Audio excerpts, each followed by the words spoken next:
This episode is brought to you in part by the American Homebrewers Association, who invites you to give the gift of membership this holiday season. Purchase a membership gift card with promo code GIFTIPA, that's GIFTIPA, and receive a free copy of Dick Cantwell's book, Brewing Eclectic IPA, Pushing the Boundaries of India Paleo. Visit homebrewersassociation.org today for details. That's homebrewersassociation.org.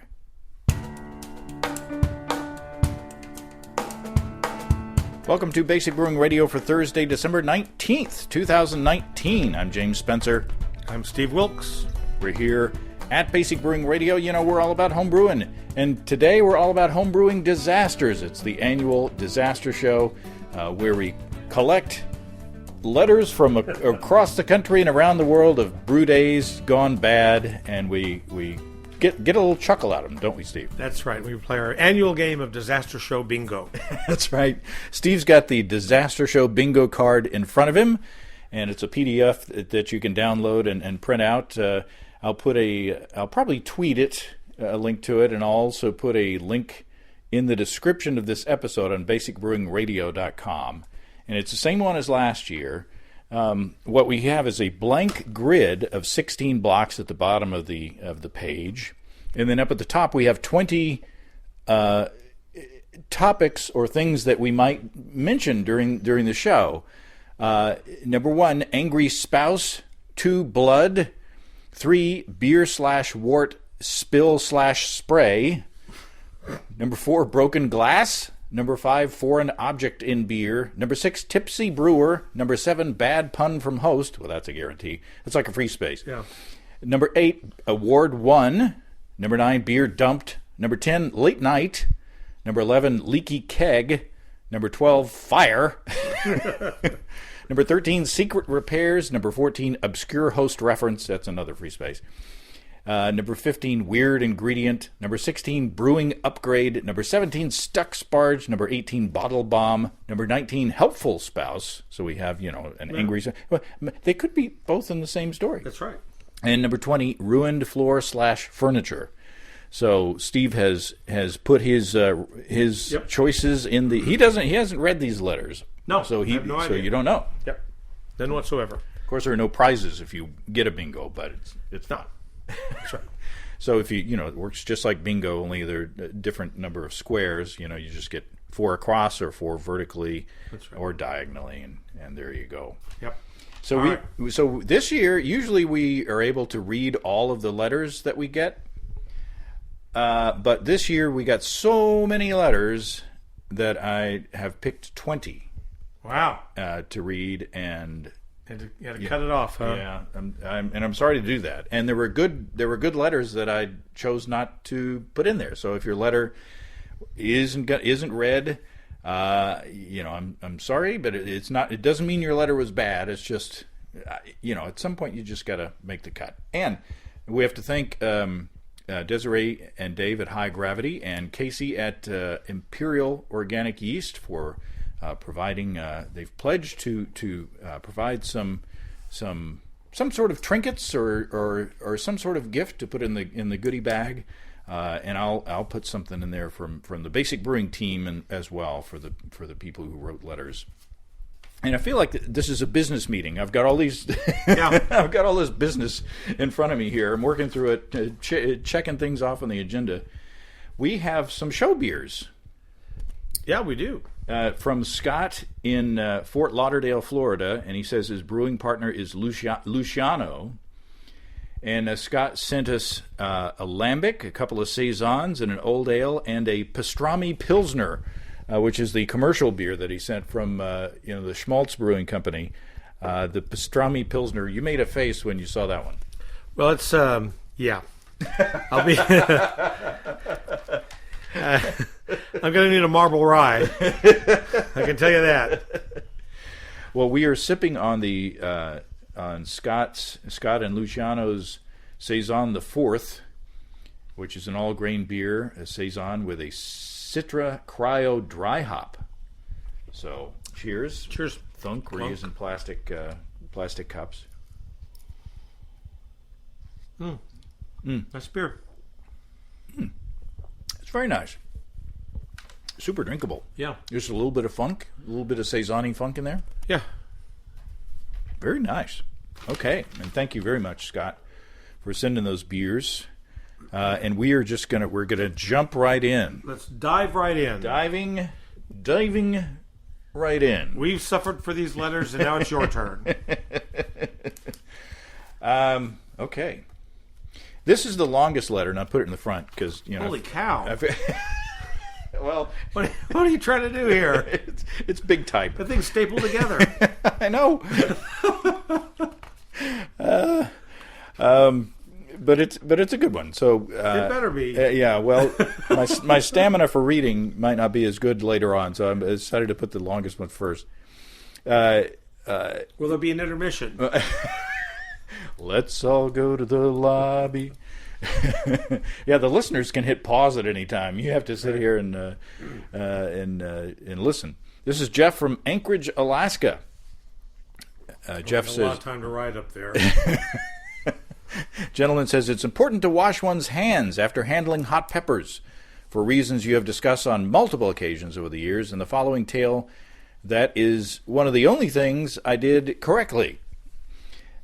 Jeff said, I'm an active duty member of the U.S. Air Force, and early this year I received orders to attend 2 months of formal military training at a base in Alabama.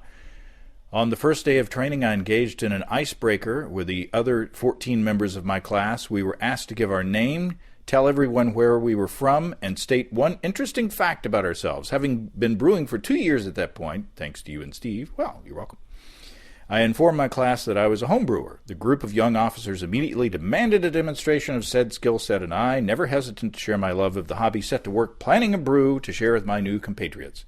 There was only one problem. All of my brewing equipment was at my home in another state. So I did what any innovative brewer would do. I decided to try my hand at a batch of jalapeno mead, which I would brew under the sink in my assigned dormitory. Prison hooch style. Jeff says, my base quarters had a small countertop sink, as well as a microwave and a small set of plates, bowls, mugs, and cutlery. Perfect, everything I need. I drove to the base commissary and picked up a few essentials: a gallon of Freedom's Choice spring water, 3 pounds of clover honey, a packet of Fleischmann's bread yeast, and 7 large jalapenos. I even stopped at a homebrew store off base to pick up an airlock. I set to work crafting the sweet and spicy concoction by microwave boiling enough water in mugs to sterilize my standard issue butter knife and dinner plate cutting board. I washed my jalapenos, soaked them in vodka for good measure, then sliced them up and added them to the must, seeds and all. Foreshadowing. Mm-hmm. I promptly washed my hands several times to prevent any unintentional conflamination when nature next called. The following weeks ticked by and fermentation went smoothly. I would swirl the mead jug a couple times a day to release CO2 and didn't notice much of a jalapeno smell from the airlock. Must not be that spicy, I thought. Jeff says, bottling day came about 6 weeks after the start of fermentation, and I sterilized a small auto-siphon that I purchased online, as well as 4 swing-top bottles I had emptied the lemonade out of. This is when I received my lesson in physics.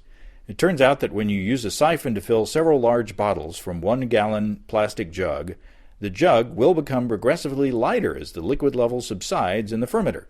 Thus, as I was kneeling on the ground, filling my last bottle from the plastic jug, which was perched precariously atop the counter above me, I was both startled and at the same time not so surprised when the weight of the autosiphon tipped the quarter-full plastic jug off the container, spilling its contents directly onto my chest and lap, where it immediately soaked into my trousers and exposed arms, and I discovered in immediate panic that the batch was indeed quite spicy. I closed the flip tops on my bottles in order to avoid oxidation of my mead, then stripped down like it was on fire, which I guess I was, and dove into a cold shower. Once the burning had subsided to a mere aggressive simmering, I quickly realized my second problem. Thanks to the capsicum tide wave, which had spread across a surprisingly large square footage of my room, I had managed to nuke the entire hallway of military quarters I was staying in. My classmates, who I shared the hall with, were opening their doors, though only briefly, as their eyes began to sting to figure out what was burning in the dorm. Mm-hmm. I cleaned up the mess and opened my windows to fumigate my room, then patted myself on the back for at least getting 3 beautiful bottles of mead out of the mishap. I brought 2 of the bottles to our graduation party, but only one was consumed because though the mead was absolutely delicious, as affirmed by my classmates, it was also impressively spicy and difficult to enjoy more than a small glass before one began to worry about the digestive well-being the next morning. Bottle number 2 made for a great beef jerky marinade when I returned home, and bottle number 3 is aging in my brew closet to see if the spice mellows with time. The moral of the story, wash your hands after handling hot peppers, but also make a concerted effort not to spill alcoholic hot pepper extract directly onto your nethers. Yeah, no kidding. Now, you've been pickling jalapeno peppers, haven't you? Oh, yeah. I'm all about the peppers.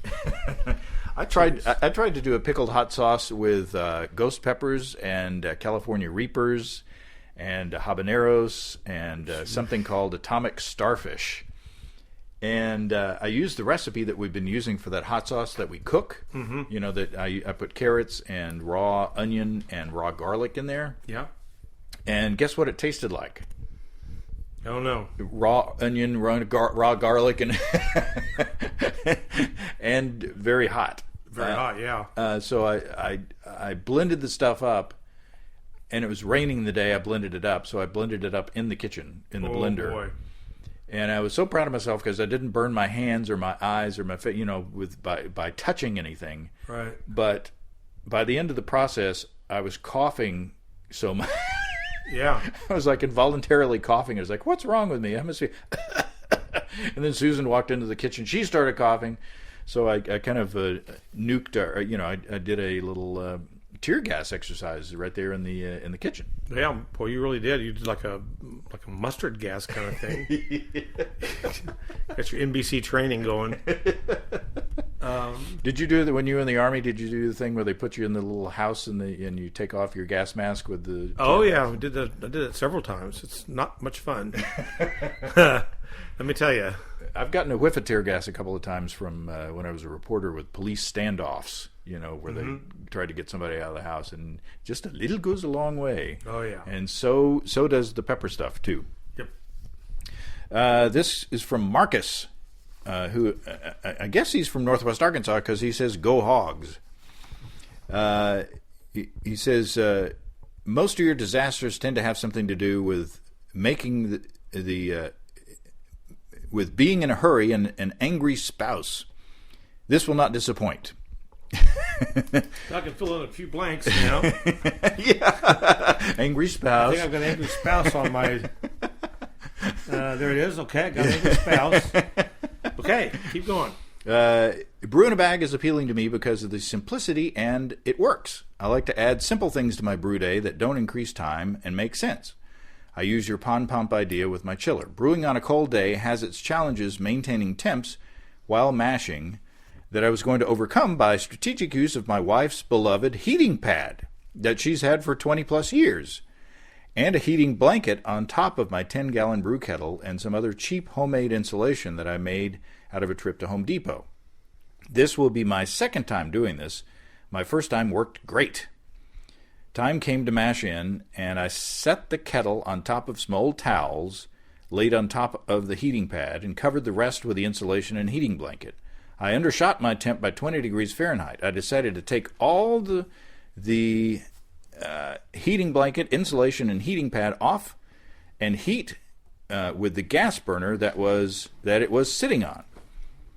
I picked up the kettle and set it aside and picked up the heating pad. It was stuck to the burner, still hot from bringing up the mash temp.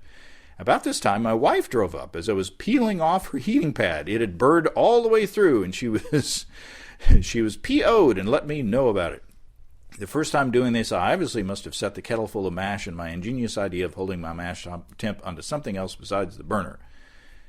Back to the beer. I decided to turn this into an accidental step mash for a couple of reasons. I had to do some damage control with my wife, and number two, there were bits of melted heating pad parts on the burner.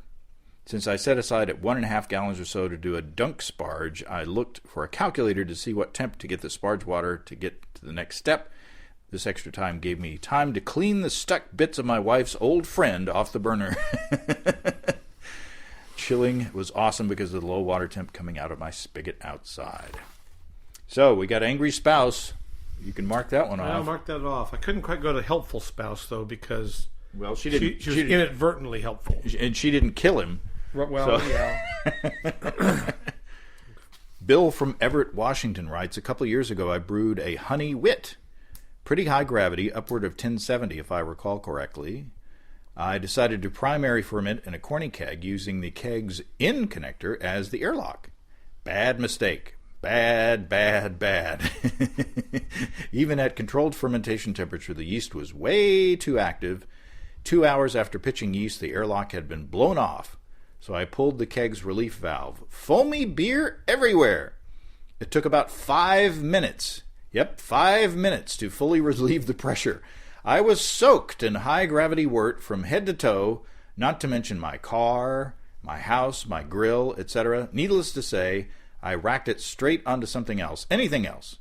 The beer turned out great, but I only ended up with about 3 gallons. Wow. So we got spilled... Spill number or 3. spray wort. You got number 3? Yeah, And I'm lining up. you got 2 in a row there. Yeah, I do. Hey, speaking of active yeast, now it's time for a word from our sponsor, Imperial Organic Yeast. You see how that segue? It's a nice like segue? that. Yeah, just like an NFL guy. You and I both love Imperial Organic Yeast. Indeed. They've got the highest pitching rate of any liquid yeast, 200 billion cells, billions and Yes. billions of cells.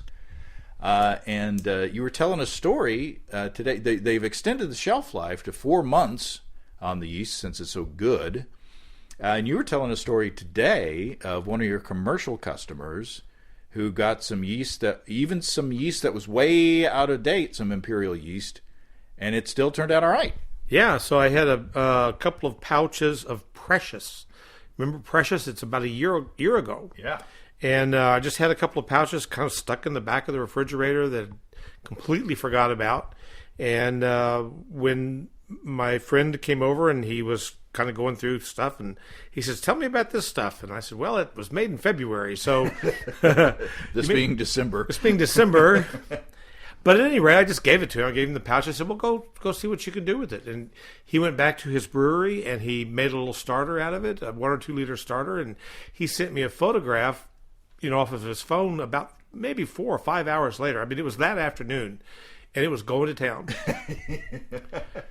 So, I don't know what that says about every strain of yeast that they have or every instance, but I have a lot of faith in their products, and that's why I sell them. Yeah. At stevesbrewshop.com. Imperial Organic Yeast. They're great. I've fermented I got a brewed a beer this week with Flagship, an Amarillo IPA, and I pitched no starter or anything, and it was like a 1060 maybe gravity beer, 62 or something. And I pitched at 2 o'clock in the afternoon. By 10 o'clock at night, it was bubbling through in the airlock. So, yeah, it's great stuff. Yeah. Imperial Organic Yeast. Adam from Frankfort, Kentucky. First line of the story: caught the kitchen on fire. I think we got a winner here. Let's see. Did you choose that as one of your squares? Oh, look at this. Oh man, you got 3 in a row. I'm 1 away from a bingo. What do you got to get to? I've You got got to get get brewing upgrade. Brewing upgrade. And you'll have a bingo. Wow. Wow. I win nothing. I'll give you a beer. That's the beauty of this game. Adam caught the kitchen on fire. This happened a few years ago. This is my first batch ever with the 1-gallon all-grain kit my family gave me for Christmas. I mashed in the oven. Sparge figured out, set the pot on the electric stove to start the boil. I turned my back to wash the makeshift mash tun. Of course, it boiled over, but being an electric stove, I had to slide the pot off to the side of the stove to get it off the heat and clean the stove for domestic harmony's sake. I got everything cleaned up, set the pot back on the coils, and turned the stove back on. A few minutes later, I smelled smoke and pulled the pot off the stove. The pot holder I set it on while I cleaned instantly burst into flames. Of course, I had a few choice words and a bit of panic. The smoke detectors were going off and the alarm company was calling. And this is how I got to buy larger equipment and move to the garage in one brew. Oh, we've also got That's Upgrade. brewing upgrade. Oh, where is it? Number 16. Oh my God! Are you kidding me? You got a bingo. I got a 4 in a row, That's a bingo. and it's like I dealt myself a royal flush. That's incredible. There are no more X's on the thing. That's amazing.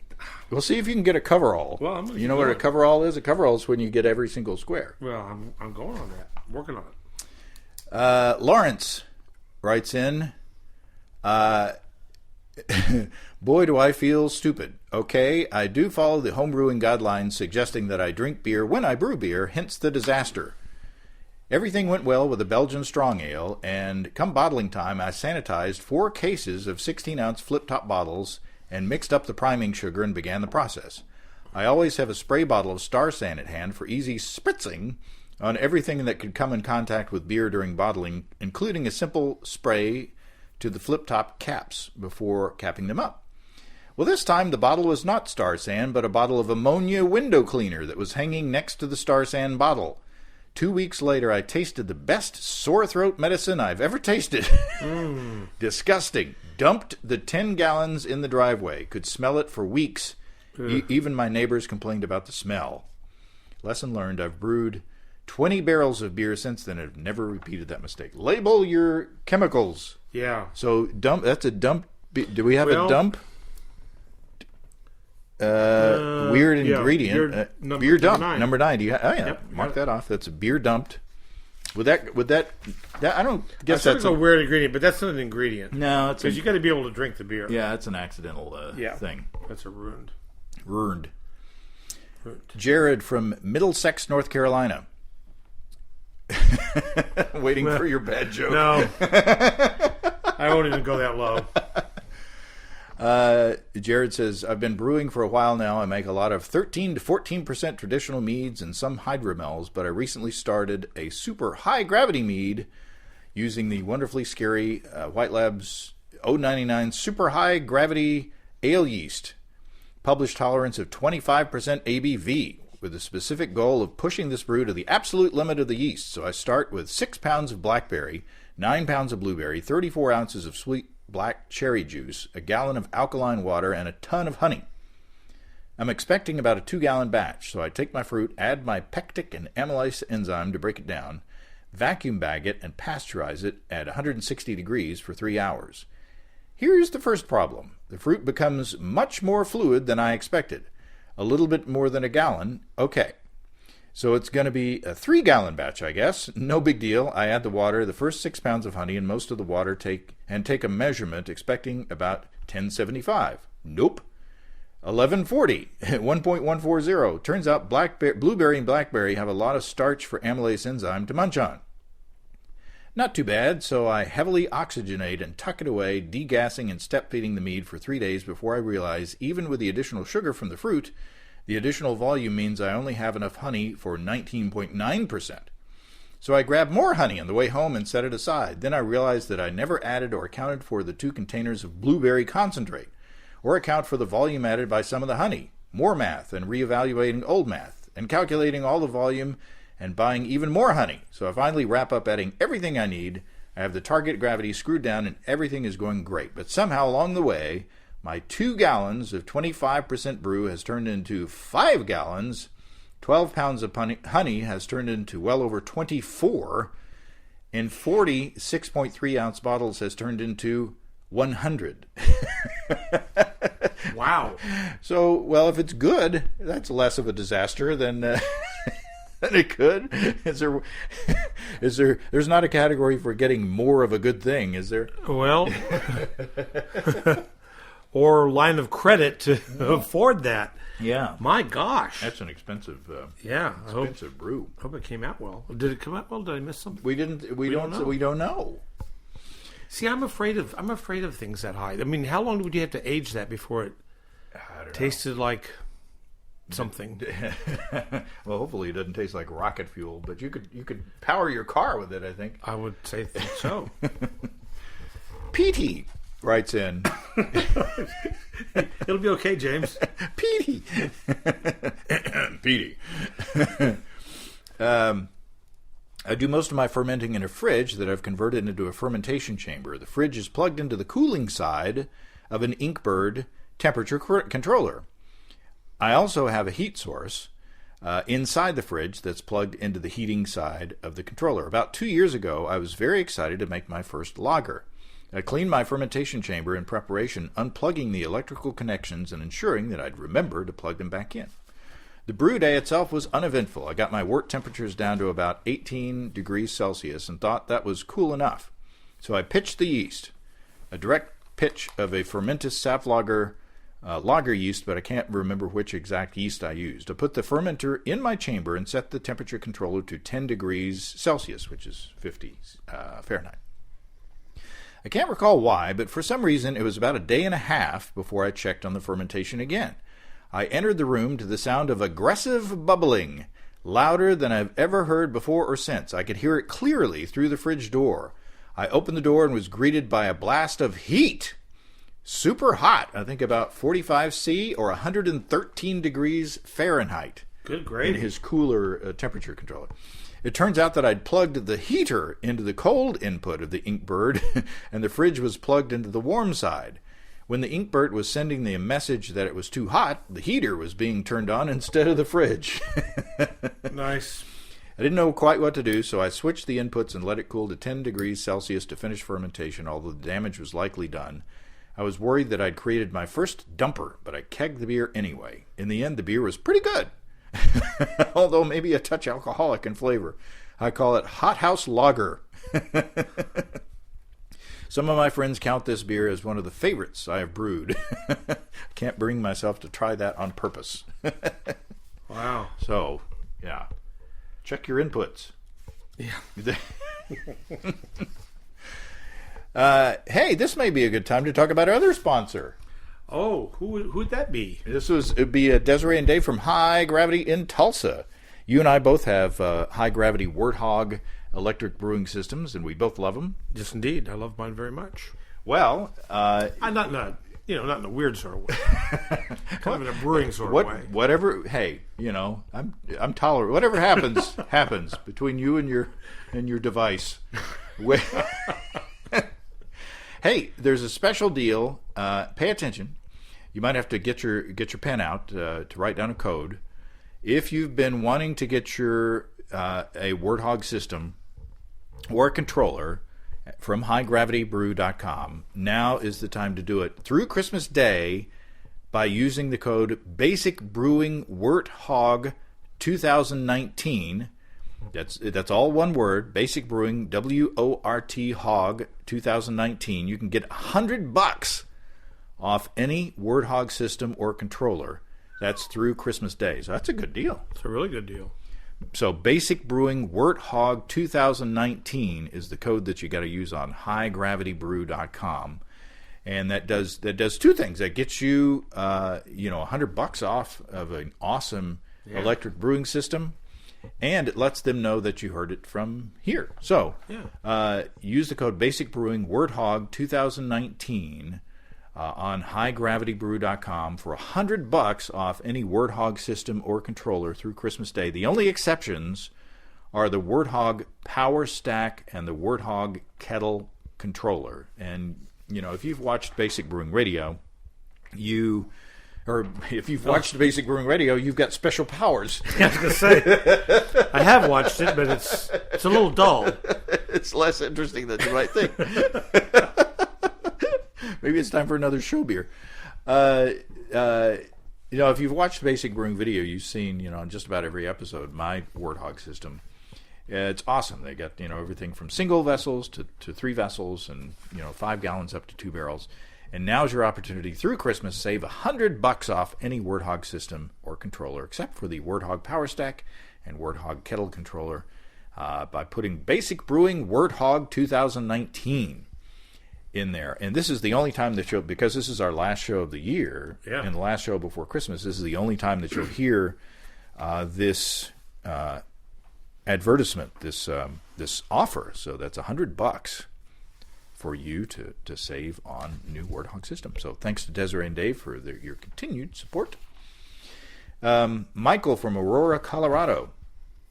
I brewed a Bohemian Pilsner for NHC 2019. Things went too smooth. The fermentation went perfect. I transferred the beer to a keg, and it tasted fantastic. Bottling the beer with my beer gun a week later, and again things went too well. The beers were due Thursday, but meteorologists were calling for a bomb cyclone to hit Denver. Actual term meteorologists used. So I planned to deliver the beers Wednesday. The night before I was delivering the bottles, I could not sleep. How could this whole process have gone so well? Very early in the morning, I jumped out of bed, realizing that what went wrong, and raced to the kitchen.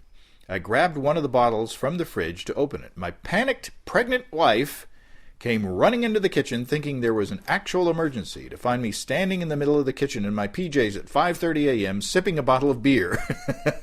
I bottled the wrong beer, I muttered. After an eye roll, she went back to bed. I had bottled my peach jalapeno ale and wondered what the judges' reactions would have been, expecting a Pilsner and getting a mouthful of spicy jalapeno and peach. Well, that would have ruined the rest of that flight, I think, for the judges. I believe so.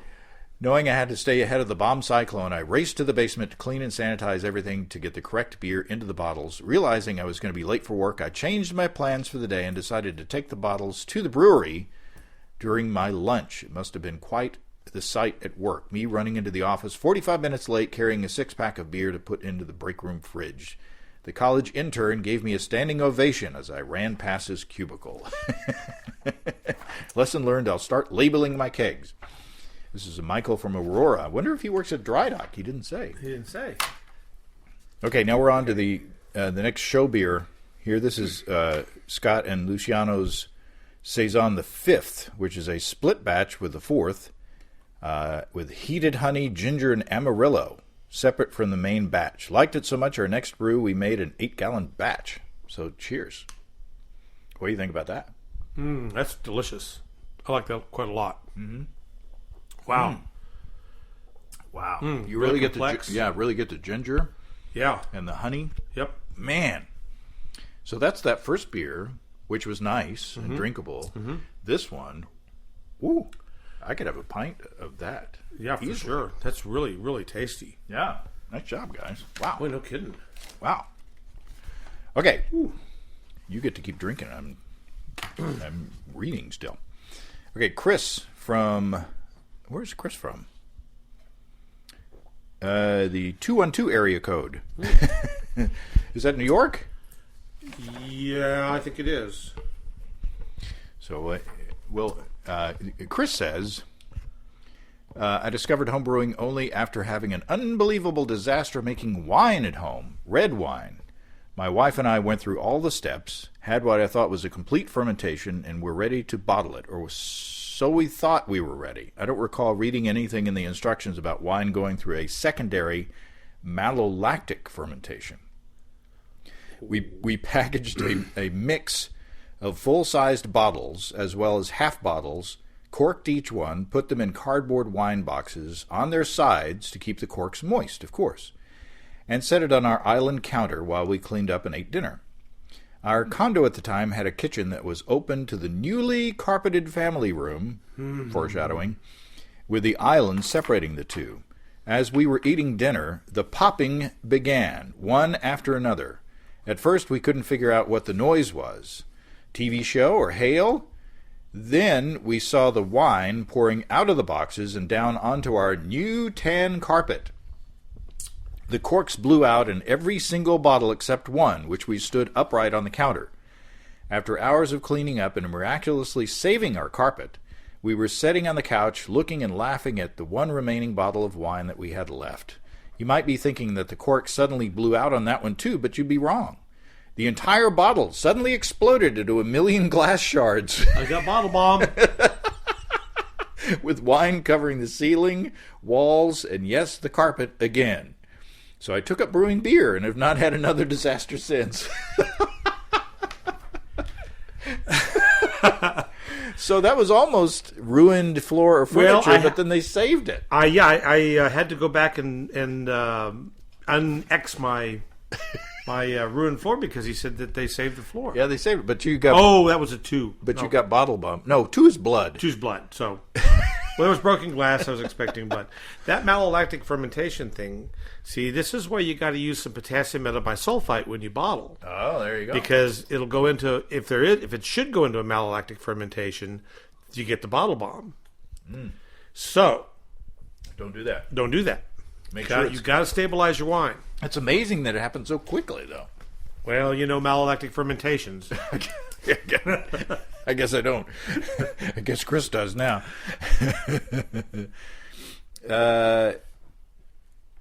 Petter from Stockholm, Sweden. Oh.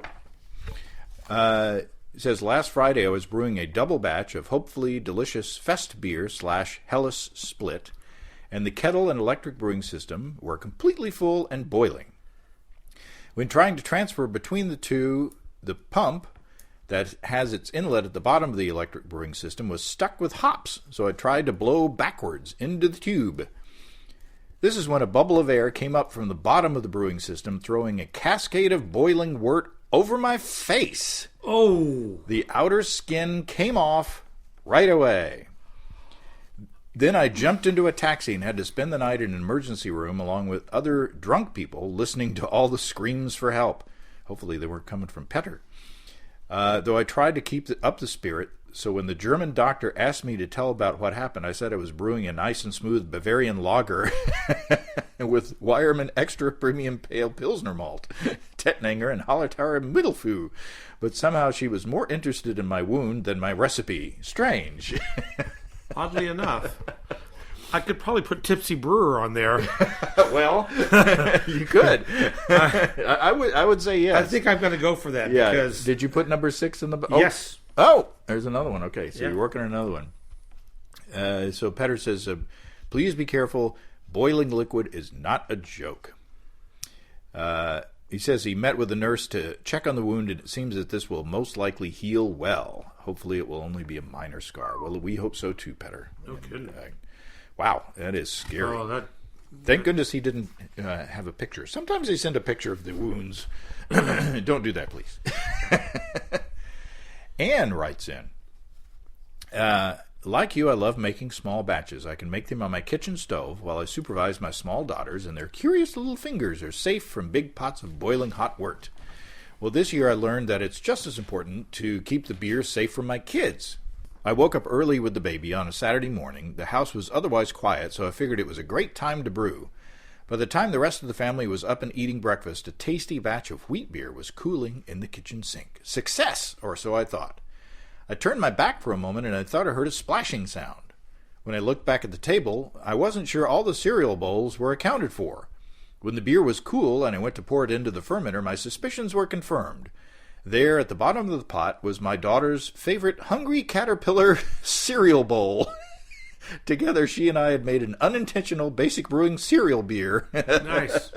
Since we'd been teaching her to clean up her own dishes, I couldn't even be mad.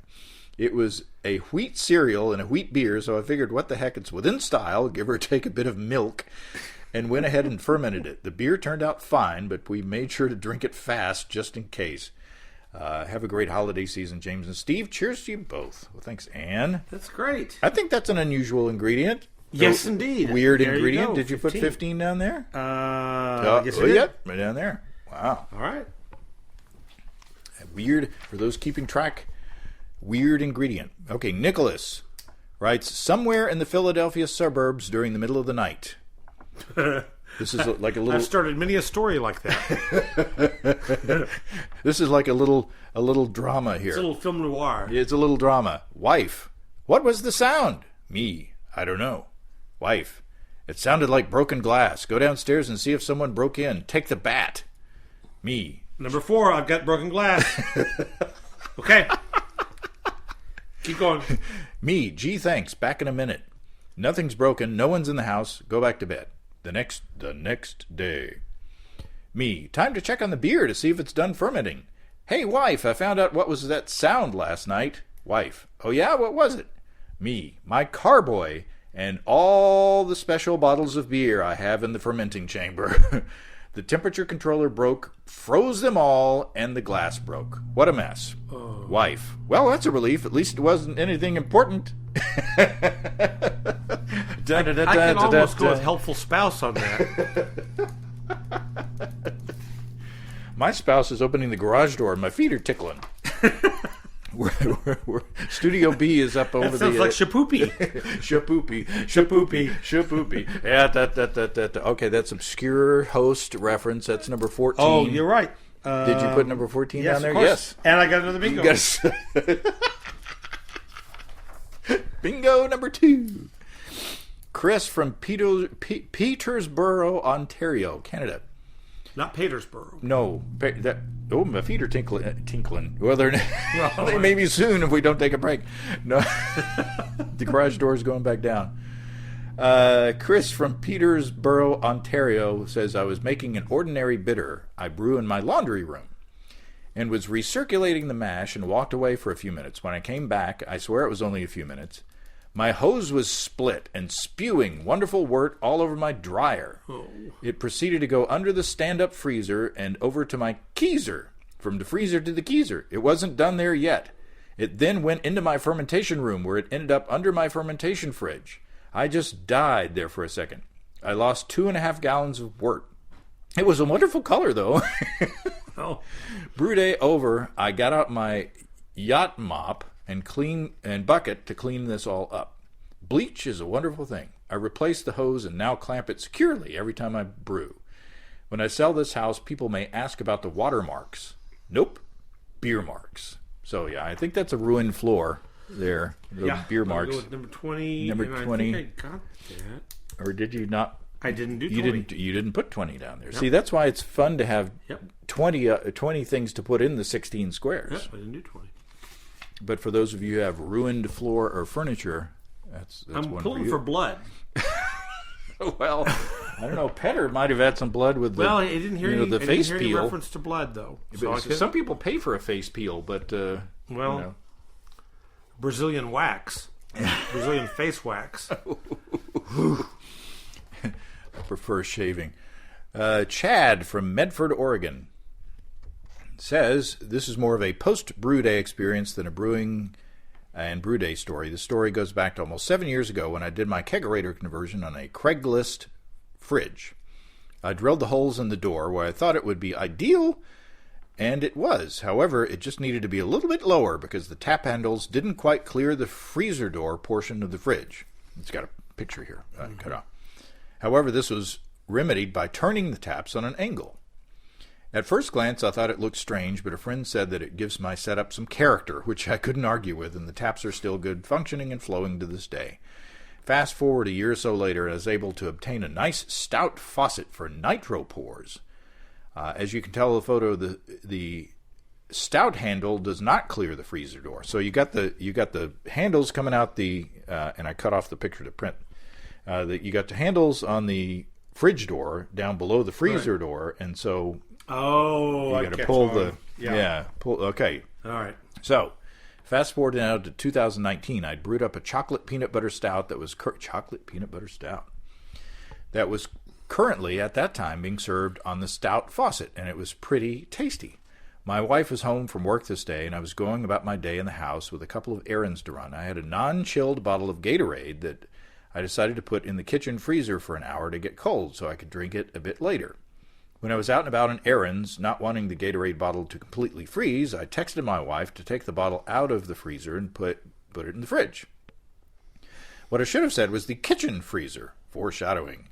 When I opened the garage door, and to my horror, came upon approximately 3 gallons of dark ale all across the garage floor and the nitro gas spewing from the faucet. I let out a roar that brought my better half out to the garage, and to her shock as well, seeing the disaster that was in the garage. So she opened the freezer door and triggered the stout handle, and it went all over. The upside of this has given me an excuse to brew this beer again with a tweak or two, and it's made for a marital memory that's kind of humorous. Keezer's kind of like owning an old Fiat. I'm well aware. Except the Keezer won't strand you on the side of the road. Well, I might. This is Joe from Kansas City. I've been brewing since the early 1970s, the Blue Ribbon era. About every 5 or 6 years, I have a major disaster. Last spring, I decided to do a little spring cleaning in my beer room. I've done some dumber things in my life, but I can't remember when. I found several bags of grain, a total 5+ pounds, 5 kinds of frozen hops, 4 packages of expired yeast, some candy sugar, and some honey that was solidified in a blob of dried DME. I decided to brew an imperial something or other. Leftovers. 2 days before my brewing day, I decided to make a yeast starter. The wort was simmering in the flask when I remembered that I didn't add any yeast nutrient. No problem. I'll just put some in the flask. Another dumb thing to do. I witnessed another eruption of Mount Vesuvius, just like Pompeii. Luckily, that's the Mentos effect on the Diet Coke. Yeah. Luckily, I jumped out of the way of the 3,000 milliliters of hot boiling wort. I didn't really want to be found by archaeologists like the fate of the people of Pompeii. My wall, floor, and ceiling were not so lucky. Ooh. I did have enough wort left to pitch the yeast. Brew day went fairly smooth, except when I snagged the plastic bag of grains on a barb and most of it hit the floor. Another dumb thing to do. I figured the floor was pretty clean from the eruption, so I just picked it up and used it anyway. There you go. Now it's floor malt now. That's right. After I cooled the wort, I drained it into a gallon jug and 2 Mr. Beer fermenters that I got real cheap when Sears closed. I added a vanilla bean to the jug. I added ginger to one of the Mr. Beer fermenters. The other one I decided to add the honey. The only problem was the honey had crystallized. I made a decision to put the honey in the microwave for a minute to soften it. Another dumb thing to do. When I opened the microwave, my plastic honey bear had melted and looked like roadkill. The next day I realized that the Mr. Beer fermenters were not made for high-gravity beer. I had a blow-off without a blow-off tube. I decided to take off the lids for a while and just let the good times roll. So there was a cascade of disastery things happening there. David, not sure where David's from. David says, so my worst brewing disaster happened after brewing was done, but before the cleanup was finished.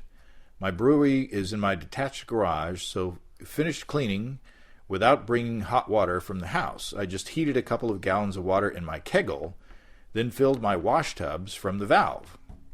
With the keggle now mostly empty, I grabbed it to flip it over, forgetting that it had just been on the propane burner. As I grabbed hold of the thing, I was greeted with a noise akin to a sous vide steak hitting the blazing hot cast iron pan. Oh, my God. Kind of a high-pitched squeal. I put the pain in propane. Yikes. Ay, ay, ay. You know, have you ever grabbed like an iron skillet out of an oven? Briefly. Yeah. And that's all you can do is briefly. So I can identify a little bit. Yeah. But Jiminy Christmas. Yeah. Yeah. Hi. Yeah. It's a searing experience. It's seared into your memory. Oh, I'm sure. Gosh. Yeah. It's branded on my memory. Butch. Hey, James, I've been listening to your podcast for some time and thought it was a good opportunity to write in for your disaster show. A few months ago, I was brewing with a buddy of mine and had the disaster of all disasters. My garage was remodeled to be an apartment, so the front of the garage is only a tiny little 4-foot deep by 8-foot deep garage, which is perfect for my brewery. The downfall is I have to go inside the house and fill 5-gallon buckets of water since I turned the well off. Well, like a typical brew day, you're hanging around having a couple of beers with a buddy to get into conversation. So that would fit into the drinking tipsy brewer, but we already had that. Yeah. Okay. Time slips by a bit. Well, maybe a lot. Whoops, my buddy looks down and says, "Hey, Butch, I think you left the hose on." I look down to say that I don't have a hose.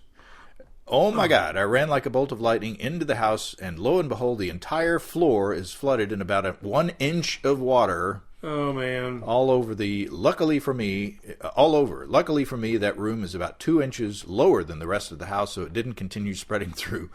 At the same time, my wife comes into the house, angry about her day shopping. Spouse. I've already got it. Angry about her day shopping, trying to express to me her unhappiness with what she just went through, just to walk into the room and find that. Happy wife, happy life? Well, just say that it was nothing happy about.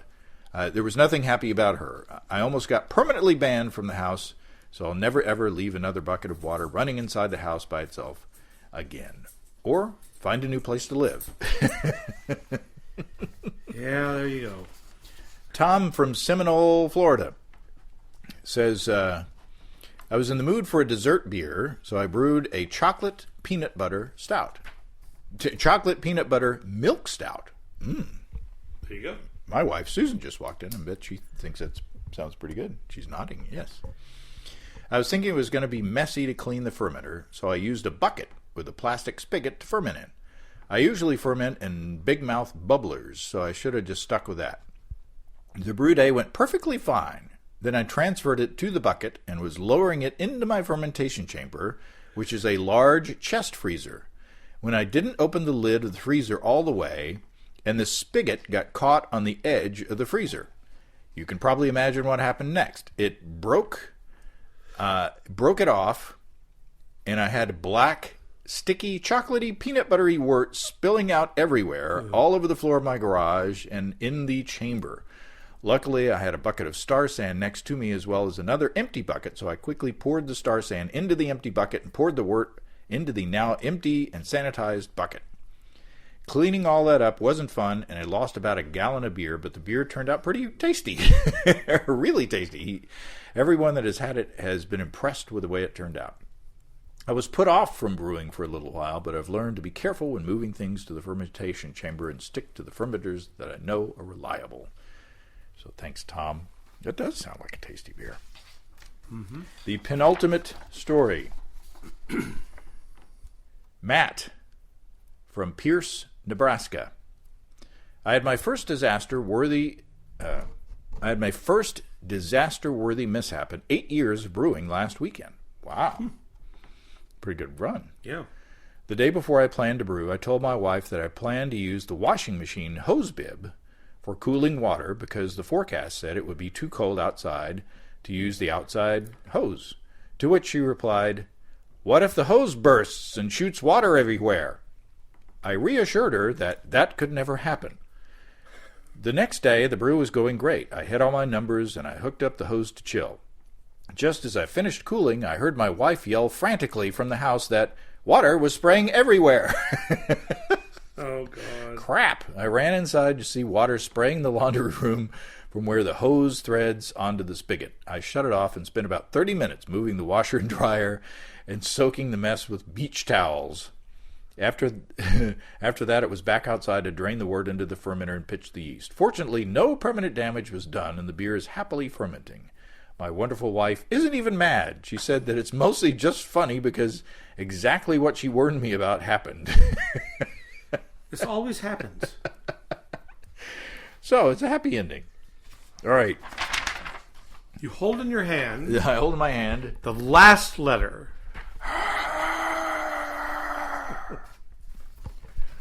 Me and Emerus Camel take a liking to your sister.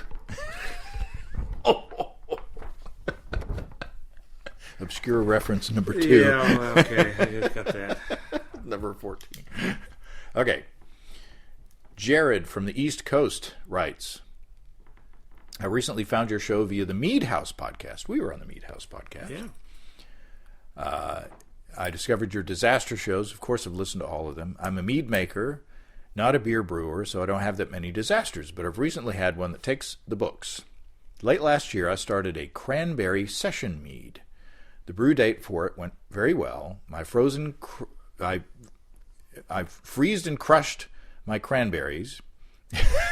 We all know how painful that can be. Yeah. Especially in the winter months. You need thicker pants. Added my 1 pound of honey per gallon, shook vigorously for 5 minutes. I did too when I froze and crushed my cranberries. I shook vigorously for 5 minutes to incorporate oxygen, and I added my house strain of yeast, which is great stuff. It ferments in the low pHs, and I've got I've got it to ferment pure lemon juice before. Holy smokes. Wow. Not much can go wrong whenever you're brewing mead. Oh, boy. Bubbled along like it should for about 4 days. So I cold crashed, racked, and added my invert sugar for priming. 5 volumes worth because I like the heavy champagne bubbles. Then I randomly decided that it would be cool to top up with cranberry juice before I bottled. I ran some back of the napkin math and figured it would add about 0.8 volumes of CO2. A little high, but I use very heavy bottles. Foreshadowing. I placed all of my bottles into my blast chamber. I don't know what a blast chamber is. Which is a heavy metal can with a door that slides shut. Was this like the Hurt Locker?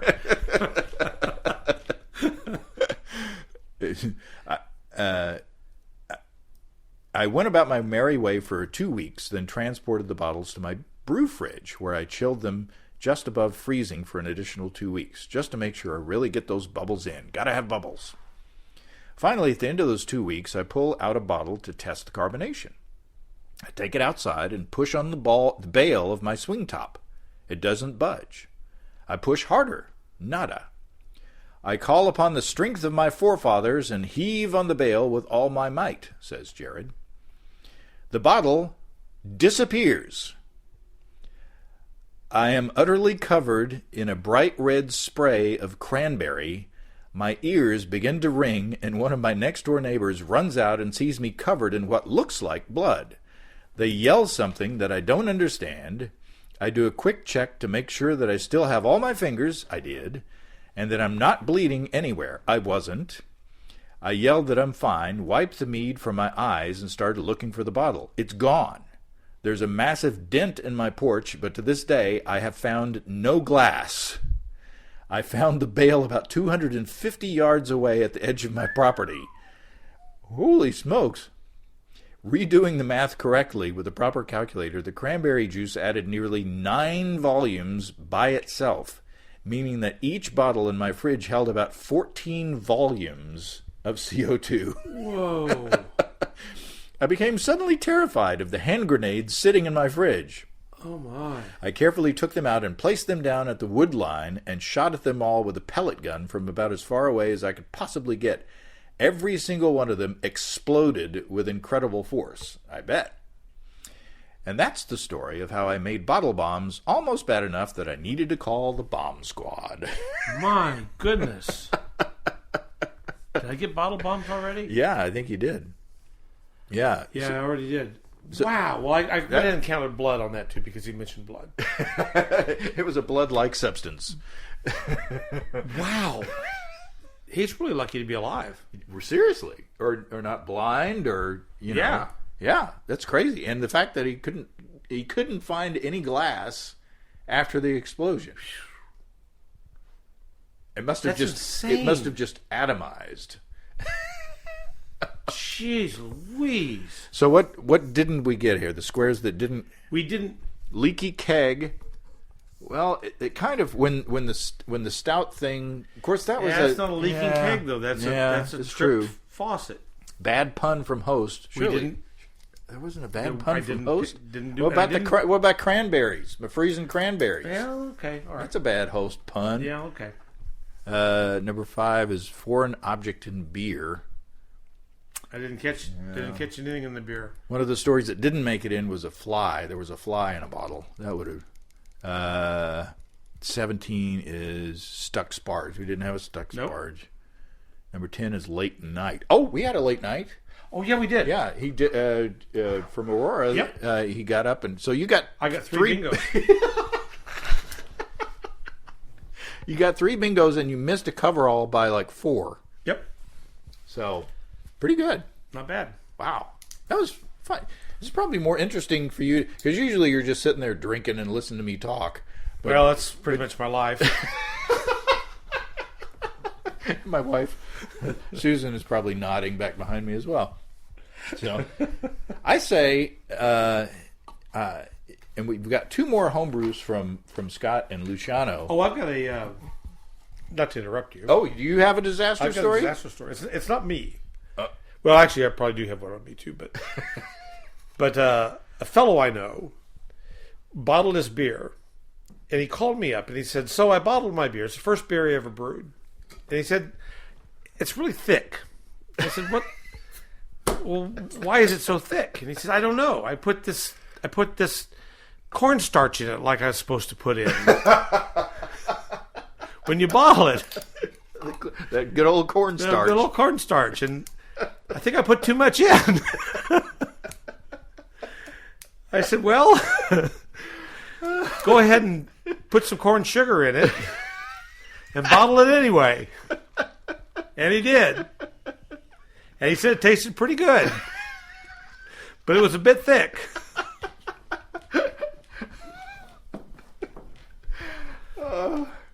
It pays to pay attention. It does pay to pay attention. Okay, I poured the beer that you made a face at. Oh, yes, the pastrami The beer. Schmaltz Hebrew pastrami Pilsner. Brewed with kosher salt, cracked black pepper, mustard seed, ground caraway seed, natural horseradish flavors, and spices. See, this just can't be. Well, cheers. Buckle up, Buttercup. This is going to be like the time that the guy at HomebrewCon handed us the curry beer. Remember that? Yeah. Yeah. Okay. It was Here we go. a couple of sips were pretty good. A couple of sips were good. It was well made. This has a smells like a deli. It smells like a deli. Yeah. Yeah. Well, that's not bad. Yeah. It's not as pastrami-ish as I thought it would or was hoping it would be. You know what it really tastes like, though? It tastes like when you've been at a ball game in the middle of the summer and your beer gets hot and you've been eating a hot dog and then you take a drink of beer. And there's a foreign object in your beer. And there's a foreign object in your beer. It tastes like you took a bite of hot dog and then you took a drink of beer. Yeah. Well, there you go. So, well, thanks again to everybody who sent us the stories, and thanks to Scott and Luciano from Fort Lauderdale, Florida, and thanks to our sponsors, the AHA and Imperial Organic Yeast, and of course High Gravity in Tulsa. And don't forget, if you're looking to get into a high gravity wort hog system. Remember the code Basic Brewing Wort Hog 2019, all one word, for $100 off any Wort Hog system or controller through Christmas Day. The only exceptions are the Wort Hog Power Stack and the Wort Hog Kettle Controller. And be sure and thank Desiree and Dave for their support. And thank you, Steve, for your support. you're welcome. You and stevesbrewshop.com. Always supplying the best ingredients to the best brewers in North America. Just prove him wrong. That's right. Just prove me wrong. And thanks to Susan, Silent Susan over there, for tolerating all of this nonsense. Indeed. Yeah, thanks to everybody who's listening. Especially thanks to everybody who's contributed on Patreon, especially since the behemoth online retailer cut us off. You guys have been really helpful. Y'all have been really helpful in taking up the slack, and so and this rounds up 2019. It's amazing. Well, hasta luego.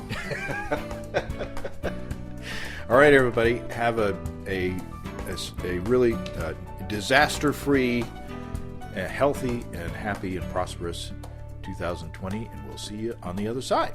Cheers. Cheers.